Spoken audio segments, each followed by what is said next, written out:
Hello,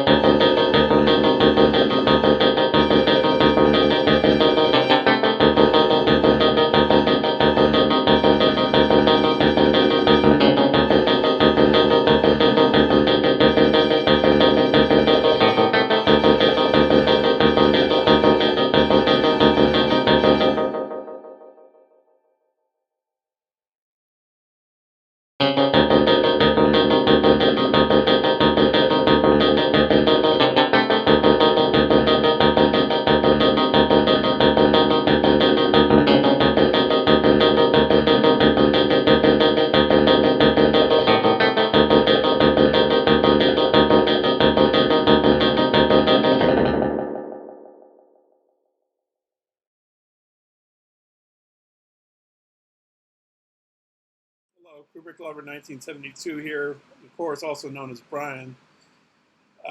So, you probably haven't seen me in quite a long time doing one of these films I've watched during the week.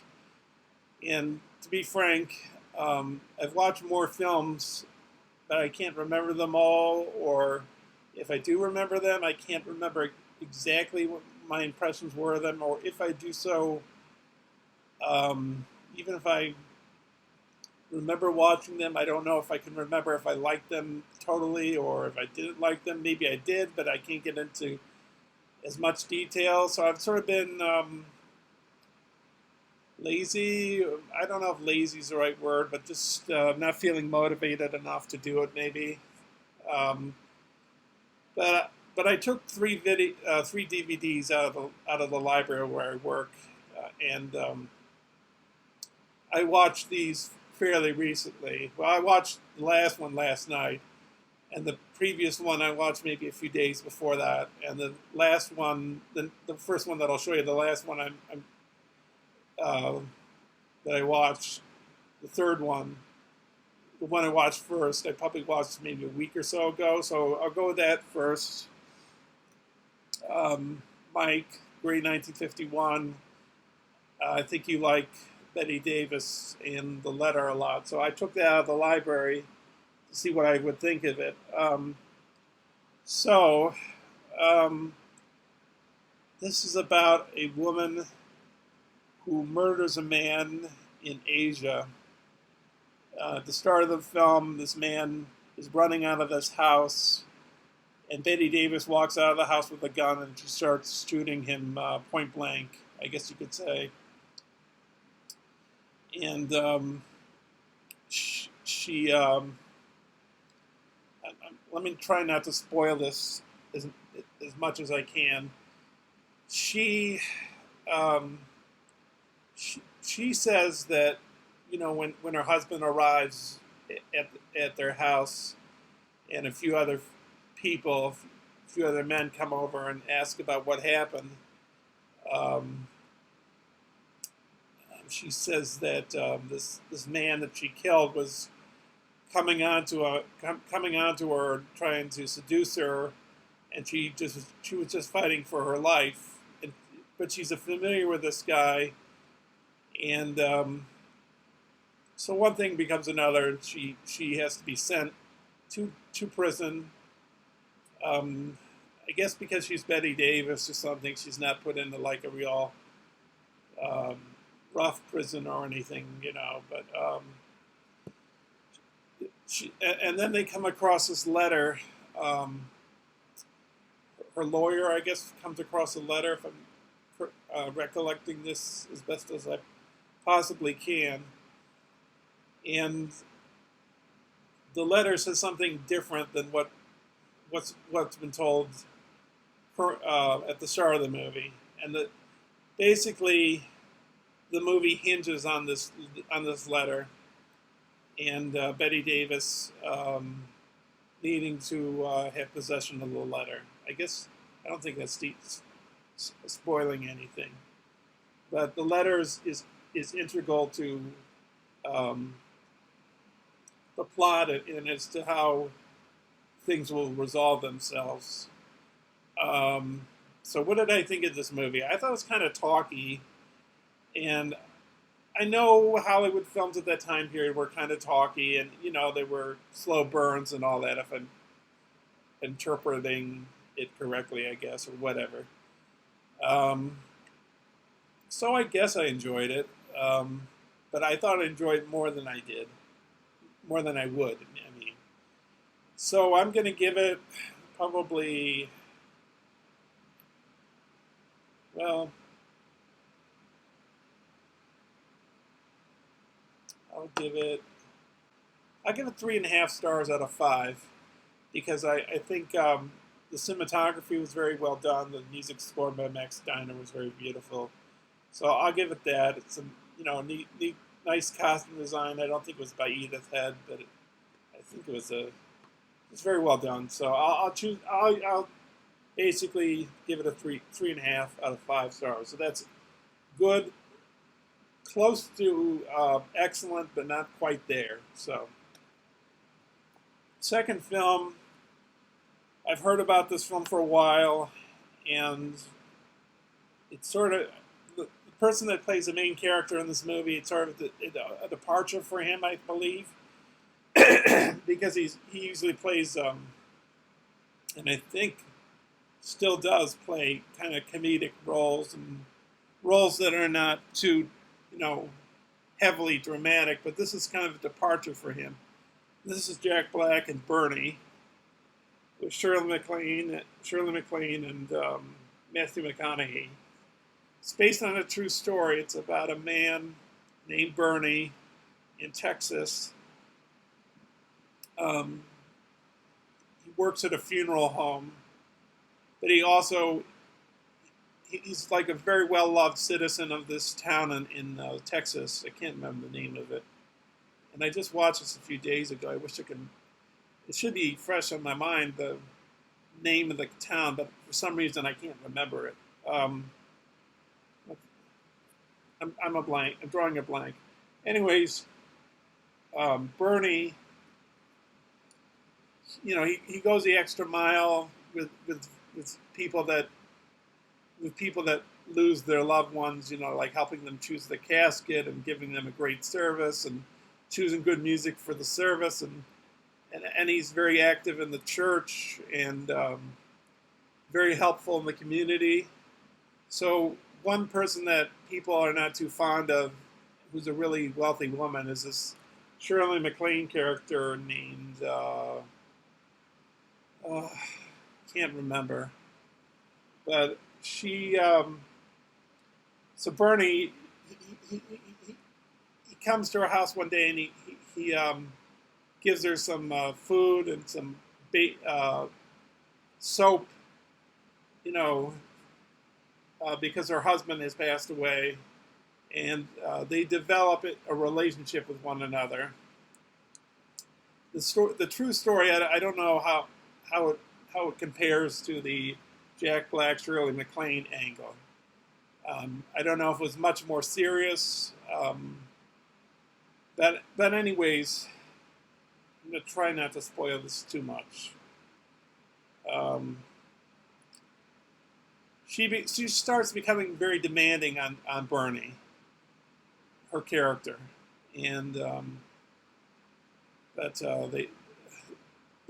start becoming more intimate with one another, and I don't know how intimate they became, like whether or not they became romantically involved. I don't know how far it went, because the Shirley MacLaine character, the real person, was like 10 or 15 or 20 years older than the Shirley MacLaine character, like in her 80s maybe or something, the real person.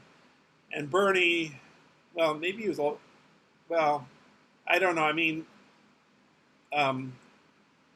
in the special features, Jack Black actually goes to visit the actual Bernie, who's in. I'm trying not to spoil it. I'm trying to see if I can.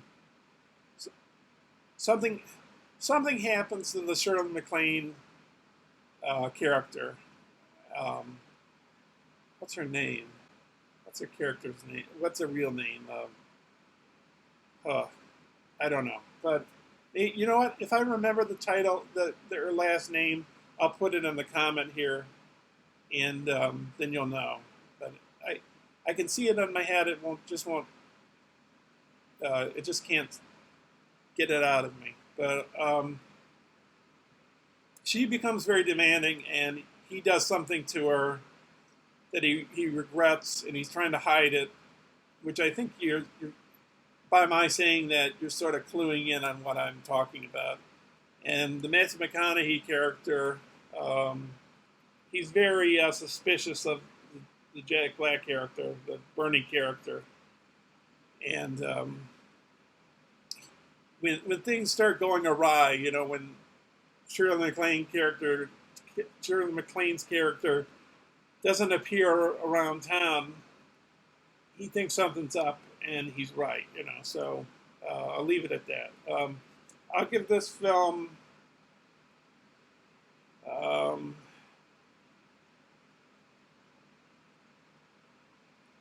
give it 3.5 stars because, well, would I give it 3.5 or should I give it 3? Oh, the thing I didn't like about this movie that Richard Linklater did was he interviewed. Well, he didn't interview.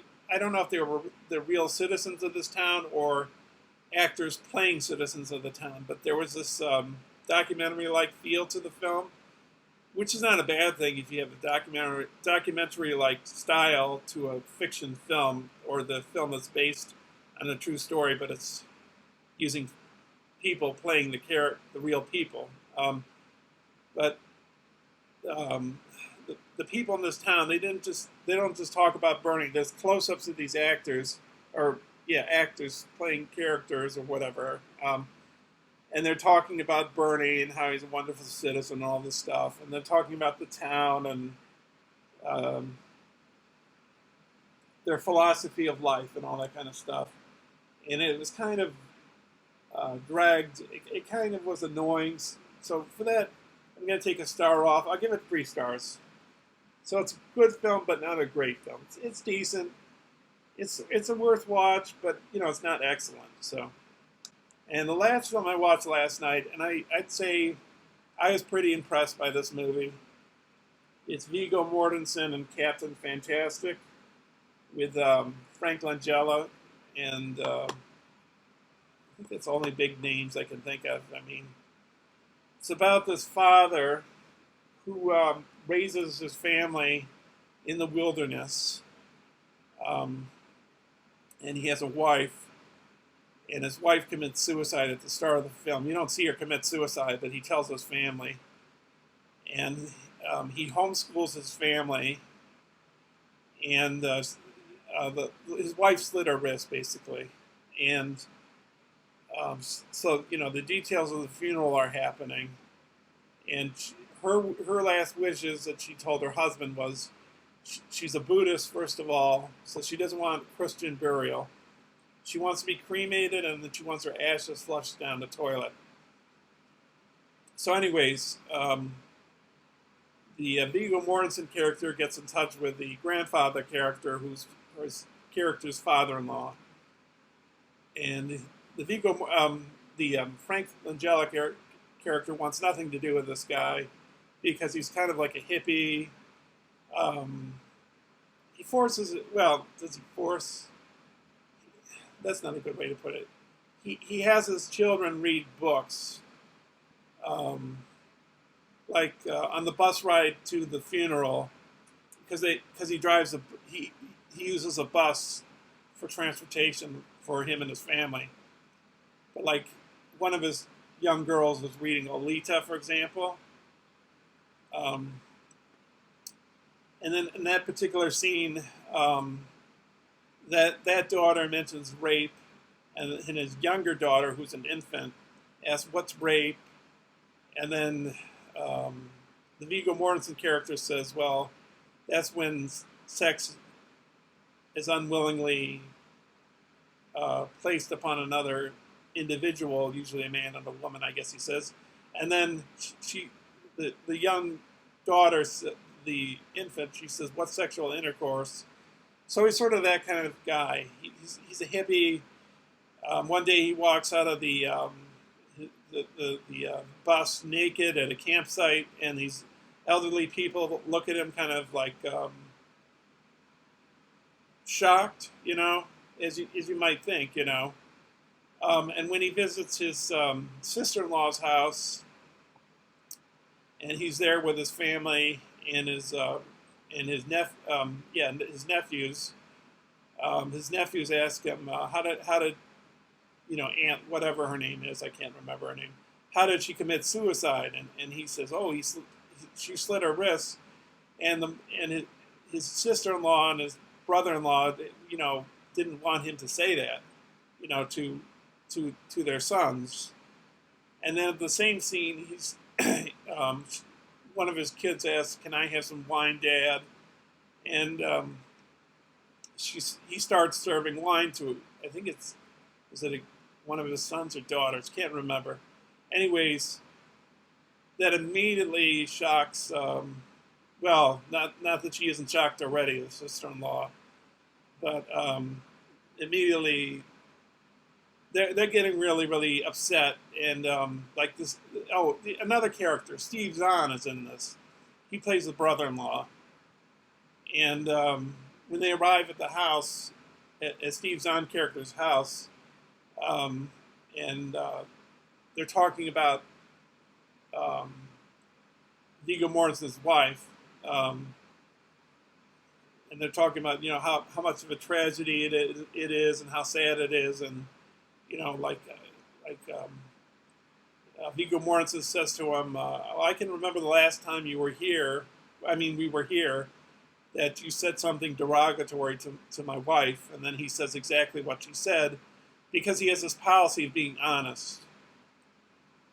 And he names his children, I can't remember their names, but they're not names like Chuck or Charles or Mike or Bill or, James. They're these weird names because his father and mother, their father and mother had this policy that they wanted to have names that no one else around the world would have, so they'd be unique people. So they're hippies, basically. I guess you could say. And when I don't want to spoil too much of this. When they arrive at the funeral, they're late. And Viggo Mortensen's character walks up to the casket and reads the last will of his wife. And Frank Langella wants nothing. He wants him out of the church. So the Viggo Mortensen character, the father and the children, want to take their mother back and dispose of her remains in the manner that she requested. And Frank Langella's pissed off that he's there, not dressed appropriately for the funeral, and won't acquiesce to the way Frank Langella's the grandfather, the father character to the daughter, to make Viggo Mortensen's wife, he won't follow the way that Frank Langella wants it done. So I'll leave it at that. There's a spoiler in the film. I think it's in the trailer, because I saw it in the trailer. I'll just say they sing one of my favorite songs of Family. They sing this song called "Sweet Child of Mine" by Guns N' Roses. So they do this like acoustic version with acoustic guitar, some singing, and a harmonica, and some drumming, on like a piece of wood or whatever. But if you see that trailer, that's sort of a spoiler. That's what happens these days, with films. They spoil them a little by showing you the ending in the trailer, and that's not that. I guess it works as a trailer because it intrigued me enough to want me to see this, even though this was made a few years back. But really good film. I highly recommend it, and I would give it. How many stars would I give this film? I give it 4. I'll give it 4. So that's my take for this week. Maybe I'll get back to this at some point again. I put up a song recently. You'll see it on my channel. It's just been put up like a few days or a week ago, maybe. I think it was a week ago. I also have I did a GarageBand stream, um, and I made a mistake on it. And I did an apology stream video, but very short video, it's a few minutes long, saying that you could hear my guitar playing off the analog amp that I had, my Fender Mustang amp. But then I got my headphones and I plugged them into the computer. And when I played my MIDI keyboard that was plugged into the computer, when I watched the stream after I had finished with it, I realized that the sound wasn't coming out of the computer because my headphones were on. So I'll have to correct that mistake when I do another streaming session on YouTube, which won't be right away because I'm going to Montreal in the next few days to visit my brother. And also, another thing I have to mention is I'm not sure if I blew out or blew out to some degree my Mac speakers, my MacBook Pro speakers, because I had my amp on loud. I might have had my speakers on my MacBook Pro loud, and I might have blasted the speakers. I'm not sure on that. So I have thought of going to the Mac store and getting it, the speakers replaced, which is not cheap. I guess it's like $100-something. But I'd like to, be able to do that on a stream. I also like to listen to my music just by myself, and if it's all muffled or whatever, it's kind of a little irritating to listen to that way. So I don't know. Maybe I will, maybe I won't. I don't know when, if I'll replace them. Who knows? Anyways, I've talked on long enough. You've heard my opinion about the movies, and I'll see you in the near future. For now, thanks for watching, and I'll see you later.